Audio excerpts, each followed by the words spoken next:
আসসালামু আলাইকুম everyone, welcome back to recipe by Sneha হজমম।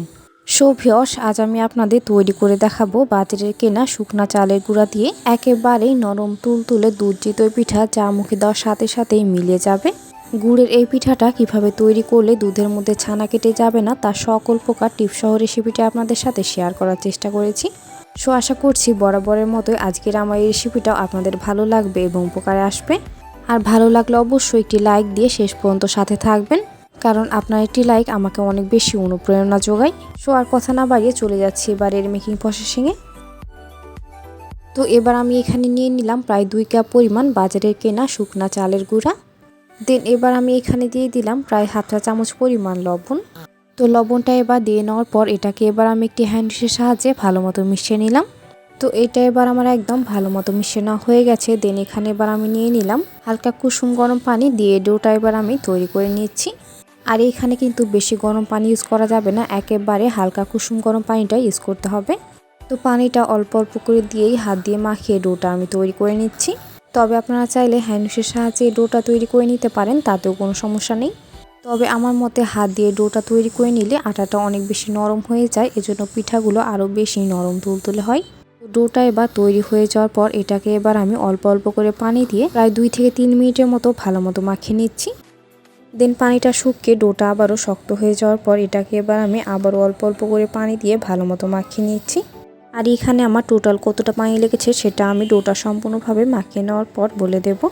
তো ডোটা এবার আমার একদম ভালো মতো মাখিয়ে নেওয়া হয়ে গেছে। দেন এবার আমি এর মধ্যে বেশি করে পানি দিয়ে একেবারে পাতলা টাইপের একটা ব্যাটার তৈরি করে নিব। আর হাত দিয়ে মাখিয়ে নেওয়ার একটা সুবিধা আছে যে ব্যাটারটা তৈরি করে নিতে এখানে কোনো লাম্পস ক্রিয়েট হবে না, আর একেবারে সহজে এবং অল্প সময়ে ব্যাটারটা একেবারে সুন্দরভাবে রেডি হয়ে যায়। তো ব্যাটারটা আমার কিছুটা ঘন মনে হচ্ছিল, তাই এখানে আমি আরও কিছুটা পানি দিয়ে দিলাম। আর এই সম্পূর্ণ ব্যাটারটা তৈরি করে নিতে আমার প্রায় 3 কাপ পরিমাণ পানি লেগেছে। আচ্ছা, তো এইখানে এবার আমি দিয়ে দিলাম প্রায় 1/4 কাপ পরিমাণ কোরানো নারিকেল। আর এটা দেওয়ার কারণে পিঠার টেস্ট অনেক বেশি বেড়ে যায়। দেন এবার আমি এখানে দিয়ে দিলাম প্রায় 1 চা চামচ পরিমাণ বেকিং পাউডার। আর এটা দেওয়ার কারণে পিঠাগুলো অনেক বেশি ফুলকো হবে। তো এটাকে এবার আমি আবার একটি হ্যান্ড ডিশের সাহায্যে ভালো মতো মিশিয়ে নিলাম। আর ব্যাটারের কনসিস্টেন্সি ঠিক এরকম টাইপের হবে। তো এটাকে এবার আমি ঢাকনা লাগিয়ে রেখে দিলাম প্রায় 20 মিনিটের জন্য রেস্টে। দেন এবার আমি এরই ফাঁকে দুধ চিতই পিঠার মালাইটা তৈরি করে নিচ্ছি। এই জন্য এখানে আমি দিয়ে দিলাম প্রায় 1 লিটার লিকুইড দুধ। আর দুধটা আমি 2 বারে দিয়ে নিলাম আর কি। দেন এবার আমি এর মধ্যে সুন্দর একটা ফ্লেভারের জন্য প্রায় হাফ চা চামচ পরিমাণ এলাচের গুঁড়া দিয়ে দিলাম। আর আপনারা চাইলে গোটা এলাচ ইউজ করতে পারবেন, তাতে কোনো সমস্যা নেই। প্রায় 3 টুকরা মতো দারুচিনি এবার এর মধ্যে দিয়ে দিলাম। তো এই দুধটাকে এবার অনবরত নাড়িয়ে চাড়িয়ে সুন্দরভাবে জাল করে নিতে হবে। তো এবার দুধের মধ্যে বলক চলে এসেছে, আর এটাকে এবার আমি অনবরত নাড়িয়ে চাড়িয়ে সুন্দরভাবে জাল করে কিছুটা ঘন করে নিচ্ছি। তবে মালাইটা খুব একটা বেশি ঘন করে নেওয়ার দরকার নেই, কারণ মালাইটা ঘন হয়ে গেলে পিঠাগুলো ভালো মতো ভিজবে না। আচ্ছা, তো এবার আমি এখানে দিয়ে দিলাম প্রায় 1/3 কাপ পরিমাণ কোরানো নারিকেল। আর এটা দেওয়ার কারণে পিঠার টেস্ট অনেক গুণ বেশি বেড়ে যায়, আর এটা আমার ব্যক্তিগতভাবে বেশি পছন্দ। তবে আপনারা না চাইলে স্কিপ করতে পারবেন। তো দুধটা আমি ভালো মতো জাল করে চুলাটা কিন্তু আমি একেবারে বন্ধ করে দিয়েছি। দেন এবার আমি এখানে দিয়ে দিলাম প্রায় 1 কাপ পরিমাণ জাল করে নেওয়া খেজুরের গুড়। আর চুলাটা বন্ধ করে গুড়টা দিয়ে নেওয়ার কারণে কী হবে, দুধের মধ্যে আর কখনোই ছানা কেটে যাবে না। তো আপনারা গুড়টা সবসময় এরকমভাবে লাস্টে ইউজ করবেন, তাহলে ছানা কেটে যাওয়ার আর কোনো ভয় থাকবে না।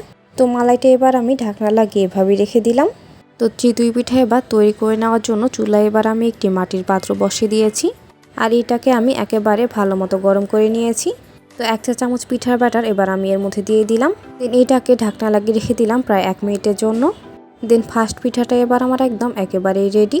তো এখন গরম গরম পিঠাটা এবার উঠিয়ে গরম মালাইয়ের মধ্যে দিয়ে দিলাম। আর এভাবে করে একটা করে পিঠা উঠাতে হবে আর মালাইয়ের মধ্যে দিয়ে দিতে হবে। তো সেম প্রসেসে আমি আরও একটি পিঠা তৈরি করে নিচ্ছি এবং আপনাদের সুবিধার জন্য ভালো মতো দেখিয়ে দিচ্ছি। আর এরই মাঝে আমার পরের পিঠাটাও তৈরি করে নেওয়া হয়ে গেল।